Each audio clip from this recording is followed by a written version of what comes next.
Kuzuzangpola, I had to ask Stacey which is her lucky side. So besides all the credentials that was given of Stacey, I have to add something to that list, which her CV doesn't say so. I believe treasures are found, and I believe you are a treasure that was founded by the US government. I was just talking to Robin from the US Embassy Delhi, and I believe you were there on the top. And when they asked you, will you come here, you said yes. And you are therefore the first American sponsored by US government to be here in this beautiful country, the Kingdom of Bhutan. So we are absolutely privileged. Thank you. Thank you. And to add again, I was sitting close to her, and one of the organizers, a beautiful lady there, who's the MC, asked her, should we address you as doctor? And she said, no, just call me Stacey. So you're not just generous, you're not just an expert, but you're also very modest. So I am therefore greatly honored to be in your presence.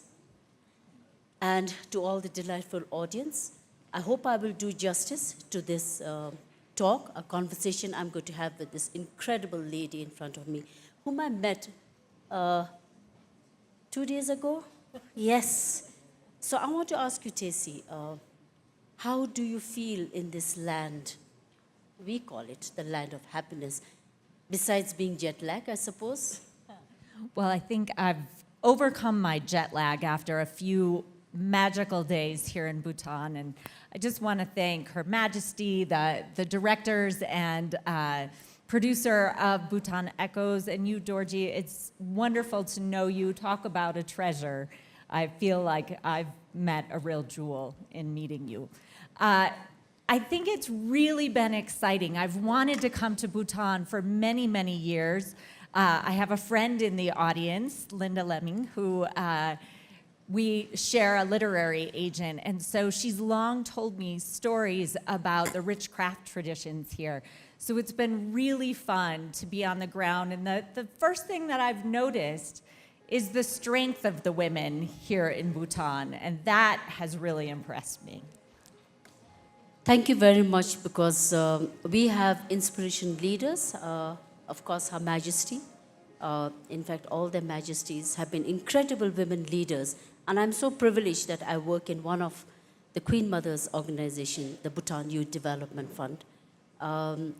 It is also a privilege for me, I forgot to mention earlier, that the organizers, especially to Her Majesty, Keyum, and to the organization for giving me this opportunity. So shall we just go on? Let's dig Because in. I think we'd like to hear a lot about you. Tell us your story, your remarkable journey, your first step that you took that made a lot of difference, not only to yourself, but also to so many women. So in keeping with the theme of the event, enlighten us, evoke us, and evolve us with your story. I'll start with a very unlikely entrepreneurship story. So I grew up in a small town in the state of Illinois. It's actually considered a village because of the size, where I didn't really even think about going to college. Not that many people in my hometown had gone to college. And most people had one of three jobs, and you may resonate with these three jobs: farmers, teachers, or small business owners. My family owned a concrete factory that had been in our family for over 100 years. My dad still owns this business.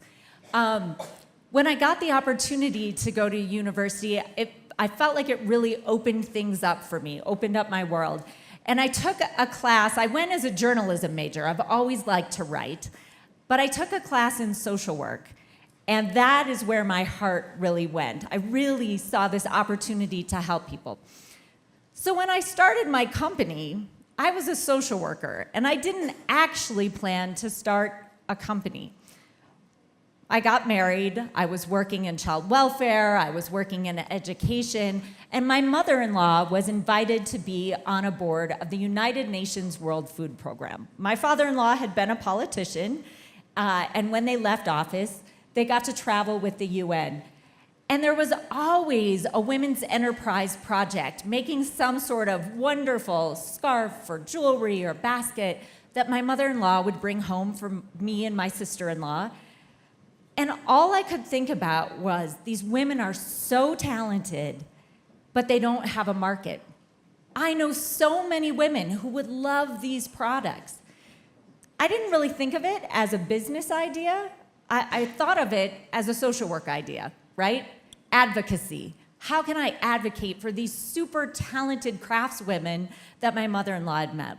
As a social worker, I had also met several nonprofits, or worked with several nonprofits that were trying to create employment for women, particularly women coming off of welfare. And so I convinced my husband to let us use our $2,000 tax return in 2003, and I bought products from about 7 different women's organizations around the world. It took me 8 months to get those products to my house, and I had about 100 women over. Again, advocacy, social work, awareness raising. We sold everything in that one night, and everyone said, when can you bring these products to my school, to my event, to my work? I know someone who owns a store, and that's when I knew it was more than just awareness raising. It was a real business that people really wanted, because women wanted to support other women in their creativity and for their livelihoods. So just a personal question. So with the $2,000 that you invested in this business, how much percentage did you make as solid profit? Net profit? Well, to start with, not very much. In fact, for the first 5 years of my business, I didn't take a salary. I poured everything into growing my business. As you know, in order to grow your business, you have to reinvest. As a woman, I had a really hard time getting investors. I wasn't out seeking venture capital, but I did try to get a loan from my local bank because our business was growing and I needed that seed money. When it didn't come, what I did was just pour any profit back into the business. And we went from working with those 7 women's cooperatives to working with over 250 in 40 countries. We went from $2,000 to doing about $3 million annually in fair trade handmade products. Fantastic. You know, in my introductory, I had actually much was covered, but I think there is something where it says that you built a multi-million-dollar market for handcrafted apparel and accessories through commerce and wholesome partnership with a lot of companies, and also 1,500 boutique retailers nationwide. That's incredible, I must say. So did this, your success, did it drive you to actually writing your book, Global Girlfriends? If I may ask, what triggered you to write this book? I think what triggered me, and someone said this earlier, you write the book that you wish you had when you started out. There was so many things that I didn't know, and I think we'll get to some of those failures and mistakes coming up. And actually the success of my business, we like to think of entrepreneurs as single people who go out there with a great idea and make things work. My success is 100% collective. It's all my global girlfriends. It was the women who were at my bus stop, my friends. I called them the brain trust at the bus stop. One was an attorney who helped me register my business. Her sister was a web designer who helped me get a e-commerce website set up. In 2003, that wasn't as popular. One was a friend at Whole Foods Market. So about a year after I started my business, a year and a half maybe, I had a small article in a local magazine called 5280, which means a mile-high city, which Denver, Colorado is, where I'm from. And a woman at Whole Foods, a new store that had opened up, they have a chain of over 300 organic food and goods stores around the country, was reading this short little article about my business. They had taken a picture of, I was getting goods in where women would wrap them in burlap and cover them with postal stamps, and they would show up to me 3 months later if I was lucky, right? So it was a picture of me holding this burlap bag with a lot of stamps. And she ended up calling me and saying, I just read about you in 5280. You know, why aren't we selling your products? You should be in Whole Foods Market. And I said, oh, that's so nice. We don't actually wholesale. She said, we're Whole Foods. We don't actually call people. And so you should probably figure that out. So I had these really lucky breaks where Whole Foods Market actually helped me figure out how to price my product right? Things I didn't know as an entrepreneur, how to get UPC codes, the barcodes that they check out with. I had another really fortunate accident of my early business.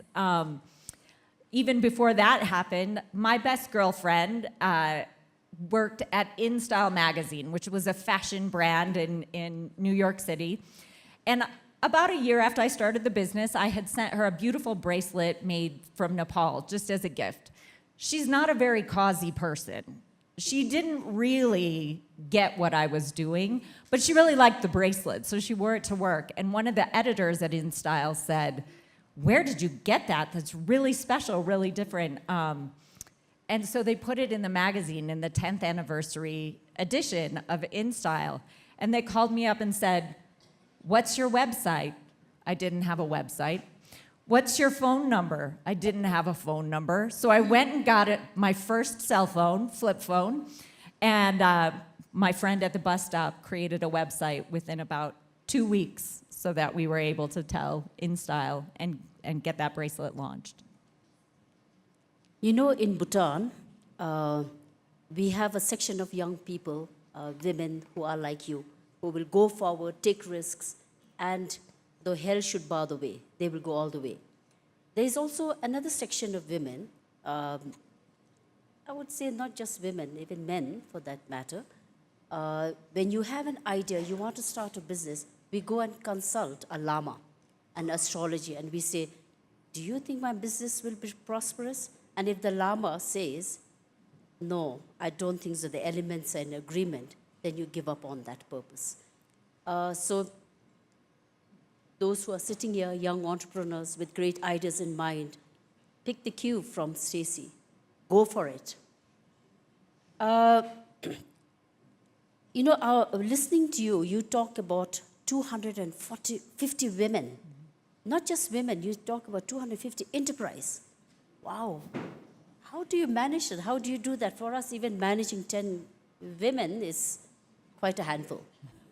Well, you know, it wasn't necessarily purposeful. I was really, really lucky. When I first started my business, I would go out looking for cooperatives and connections like the ones my mother-in-law had met. But pretty soon I started traveling and working with partners, and I found that every country I went to, I might go to work with 1 or 2 partners that I had connected with, and then they would say, and my sister runs a paper-making cooperative, and my cousin also has a bead workshop. And so pretty soon my global girlfriends introduced me to their global girlfriends.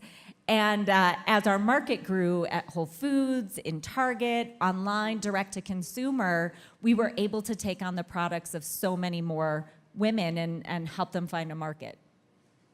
So I think this might be a silly question, but I was, of course, I didn't get access to your book. You forgot that book, so I'm going to blame you for this. You can. Yeah, so I really want to read your book, Global Girlfriend.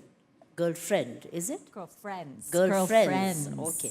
Because my silly question was actually, I thought it was Global Girlfriend, so I wanted to ask you why not Global Girlfriends. So I will skip that question and move to the next one. Well, the business was Global Girlfriend, but the book was Friends.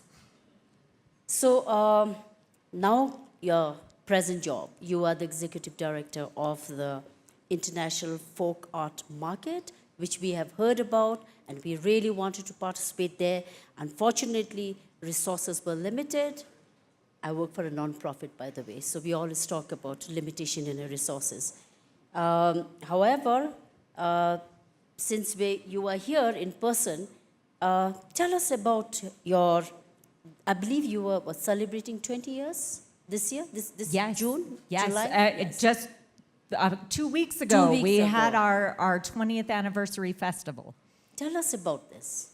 So the International Folk Art Market has been going since 2004. It's a 4-day market in Santa Fe, New Mexico. And we bring artists from around the world. This year we had 167 artists and artisan cooperatives from 51 countries. I started going to IFAM in 2008 because some of the women that I worked with around the world were getting invited. And I live in Colorado, or I'm from Colorado, and Santa Fe is only about 5 hours away. So they would come and stay with me, and then I would drive them to Santa Fe. It was a magical time for me, right? Artists and artisans from around the world sharing their craft, sharing their stories, and sharing with each other what's working for them, what's not working for them, how are they struggling with climate change, around materials. And so I got addicted and went back many times as a volunteer, as an artisan trainer. Unfortunately, with my business, Global Girlfriend, I ran the business for 17 years. We ended up merging with a larger company, and that wasn't, in the end, a great fit. So I went back and got my PhD. I taught at the University of Colorado in the business school in sustainability and social responsibility for 5 years. But when the opportunity came to go to IFAM, I had to take it. Because working with artisans is the absolute best passion when you talk about a job that isn't work, no matter the struggle, that's it for me. So I've been there since January. We actually had a fantastic artisan or artisan cooperative, Karma Shoden from Green Craft, who was able to join us this July. It was a record-breaking market, and we sold $3.64 million in artisan craft in 4 days. Wow, congratulations. Congratulations. So, suppose I want to be an entrepreneur. Not just an entrepreneur, but a successful one, perhaps not at the scale of Oprah Winfrey or Estee Lauder, because they are on the top 10, I believe, entrepreneurs, successful women entrepreneurs. Because of my life, throughout my life, I've been a civil servant and now work for a non-profit. So, and I've never traded or done any business, but I really want to explore the possibility in this new arena. So I ask you as a mentor, what advice would you give me? That is a very hard question, but the two pieces of advice that I would give you is, first of all, be more curious than you are fearful, right? I think for me, I'm always more curious than I am afraid. I actually, if you heard the fabulous talk with Will Schwalbe the other day about his book, The End of Your Life Book Club, at night and in the morning, I've been stalking all of you, right? I'm researching everybody I've heard here. And I read an interview where he was asked, about writing, and he said, our insecurities are like vampires. They don't, and I might not be quoting him exact. Our insecurities are like vampires. They won't survive in the light. So just get out there and try it. It's okay if you fail. I have failed so many times in my business. But there was always the next thing. There was a reason for that lesson. The second thing is do it in community. I think, when you join hands with other people in community, that's what makes entrepreneurs successful. We like to think of them as these individuals who do amazing things, but that's not true. Everyone's success really comes in community, and I feel that here in Bhutan, right? That the community really supports one another, which gives you a lot of leverage over some places in the world where that's not as true. Thank you. You are indeed a great mentor. I have my office colleagues here. Don't forget to get in touch with Stacey. She's going to be on a mentorship platform. My next question, I know we have only 5 minutes, but very quickly, with the advancement of technology, artificial intelligence, surely this is going to impact the lives of artisans and entrepreneurs. So, and even influence their, their purchasing choices. So, what do you predict can happen in this 21st century of innovation and artificial intelligence? Well, I'm certainly not an expert on AI, though we've heard from experts on AI here, and I can't help but echo what's been said. AI and technology, they're tools. They're tools for us to try new things. But in this age of AI, where people are really wondering what's authentic, what's real, what's true, I think the handmade sector is a real place where we can see and feel what's authentic. I think what's really special about a handmade product, despite the fact that we believe in efficiency, right? Efficiency drives business, and we need to mechanize things. You and I were talking about this. I'm going to ask you to share that story. There's something about working with our hands, working with our creativity, that people really value. And I think we need to show that that work, that authenticity, whether you're a writer, whether you're a painter, or whether you're an artisan, is something the world really craves. And it's kind of a salve of authenticity in the world of AI, at least for me. I'd love you to share going to visit the cotton Forest Cotton Group, because I think that's a really important story. Stacey, we want to hear from you. Because we have only, I don't know how many minutes, and they've been flashing that very, very, many times, frequently. So I hope I can share that another time, but I thought it's very important for me to ask you about your upcoming book. Because this is something we are all interested in, and your title of the book is Artisan Economics. What is this? What is this all about? Well, it's a hopeful book, right? I guess that's the thing, right? Put it out into the world, talk about it a little bit, and maybe it will come to fruition. I've been working on writing the 8 principles that I have learned from the artisan economy, because, like I said, I taught in a business school for the past 5 years, which was thrilling. But I was asked to teach this freshman class called World of Business. And World of Business was a look at the political economy. It was contrasting Marx and Smith, capitalism and socialism. And I only found one woman thought leader profiled. It was Elinor Ostrom. And if you don't know her, maybe some of you do. How many people have heard of Elinor Ostrom? She is the first woman Nobel Prize winner in economics, and her prize was given because she went around the world and looked at the places where communities were managing the commons. It's in contrast to Garrett Hardin's Tragedy of the Commons. I see so many places where the artisan sector is using purpose, creativity, shared value, and I think those are things that we need in the world right now. And so I'm really hoping to highlight what I've learned from indigenous communities, artisan communities around the world. So let us know where we can get that book once it's completed.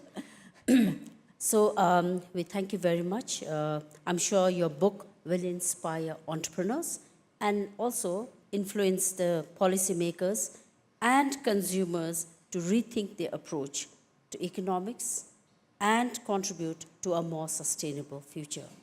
And just before we go on to the question and answer, I very quickly want to conclude with this, that the invisible stories, the stories of artisans, their products are heard, and that their stories echo across the mountains, oceans, connecting and engaging lives to be one global community prioritizing our planet, precious planet Earth, invoking us to shift from unconscious consumerism to conscious consumerism, thus evolving humanity.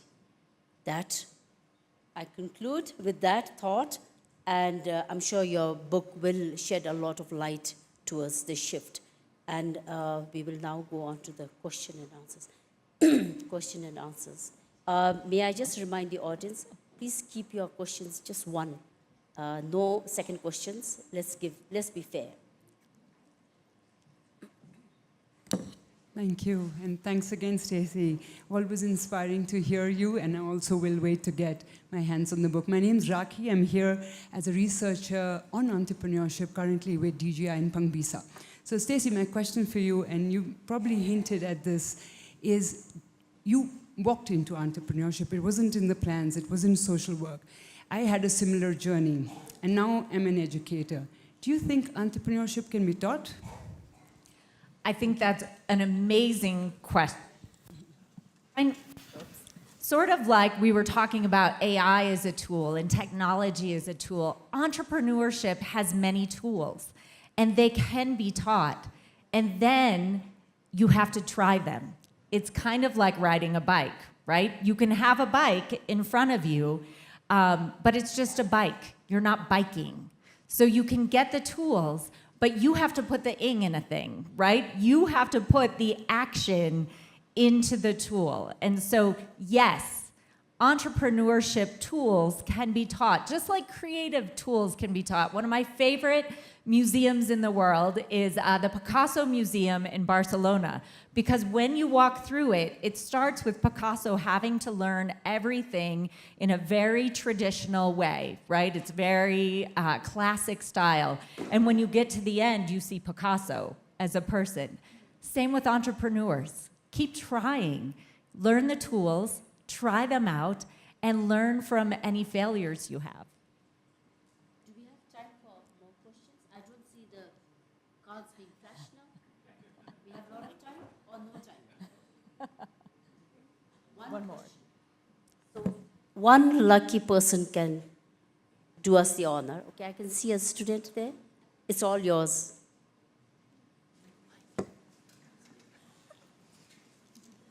So first of all, thank you for the opportunity. So my question is, first of all, I think that entrepreneurship is all about decision making.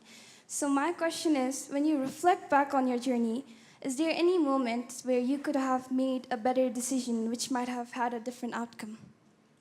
Thank you. Yes. Absolutely. There's many, many decisions, many challenges that I've faced along the way. One of the hardest decisions for me, like I said, I ran my business for 17 years. I had the same team with me for those 17 years. And when we merged with a larger company, one of the big challenges was that company had several other brands. And those brands were importing things from China, importing low-cost things. And that was driving down the cost of what consumers on our suite of websites would pay for those goods. And so I kept getting more and more pressure to make things smaller, cheaper, right? And what I've never wanted to do is devalue the women that I worked with. I don't want women to be smaller or cheaper. I don't want their artisan goods to be made for consumers. I want their art to be valued, their work to be valued, the dignity of labor to be valued. And that's the best decision I've made, is to come to IFAM, where the prices are set by the artists, and we're asking them for their best work, not for make it smaller, make it cheaper, make it something the mass market will take.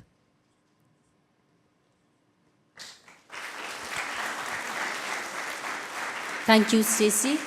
It has been an immense pleasure for me to be here with you, and I'd like to know more about you and learn about your work. So we will stay in touch, and to the delightful audience, thank you for being such a good audience. Thank you so much. Thank Have a you good very good much. evening.